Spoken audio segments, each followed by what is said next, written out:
Réjouissent du succès de cette conférence, qui a permis à nouveau d'affirmer de manière claire et juridiquement assurée la souveraineté du peuple sahraoui sur l'ensemble de ses ressources naturelles.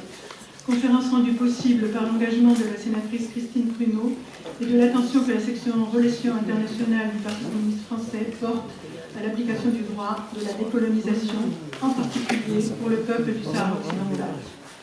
Cette conférence poursuit la réflexion déjà menée en octobre 2018 à Gonfreville-Lorcher et s'inscrit dans le travail mené par les conférences annuelles de l'OCOCO, celle de Paris-Vitry en 2017 et la suivante tenue à Madrid en 2018. La question des ressources naturelles du Sahara occidental est depuis plusieurs années au centre des préoccupations du Front Polisario, du fait en particulier des accords commerciaux conclus entre le Maroc et l'Union européenne, qui inclut le territoire du Sahara occidental occupé par le Maroc. Cette situation, contraire au droit international et au droit européen, a été heureusement mise en cause par la Cour de justice de l'Union européenne à travers deux arrêts, en 2016 et en 2018, qui ont bien indiqué que le Sahara occidental est un territoire distinct de celui du Maroc et que tout accord commercial avec Rabat ne peut y être appliqué sans le consentement du peuple sahraoui. Le tout récent arrêt de la Cour de justice de l'Union européenne du 12/11/2019 concernant l'étiquetage des denrées alimentaires issues des territoires palestiniens occupés par l'État d'Israël, en particulier les colonies israéliennes de peuplement, est fondé, comme ceux qu'elle a édictés sur le Sahara occidental, sur le droit international, notamment le droit international humanitaire, DIH en abrégé. Cet arrêt rappelle en toute compétence que la domination militaire et économique ne peut remettre en cause le droit à l'autodétermination d'un peuple,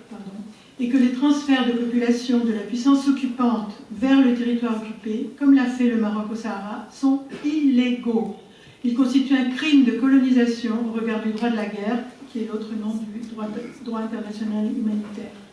Les présents réunis ce 15 novembre ont noté les deux recours engagés par le Front Polisario auprès de la Cour de justice de l'Union européenne, après le renouvellement en janvier et en mars 2019 des accords d'association et de pêche UE-Maroc avec extension au Sahara occidental. Avec ces accords d'extension, le Maroc reconnaît le fait qu'il n'est pas souverain sur le territoire sahraoui. Aussi, les présents mettent tous leurs espoirs dans les juges européens pour que ces nouveaux recours portent tous leurs fruits et que les arrêts qu'ils prendront imposent à l'Union européenne de respecter le droit européen et international. Les présents saluent la prochaine tenue en décembre du 15e congrès du Front Polisario et se déclarent solidaires du combat du peuple sahraoui pour son autodétermination et le respect de sa souveraineté sur ses ressources naturelles. Ils mèneront avec les autres acteurs de la solidarité toutes les actions nécessaires en direction de l'UE pour que s'appliquent les arrêts de la Cour de justice en faveur de la préservation des ressources du peuple sahraoui, et ce, jusqu'à son indépendance.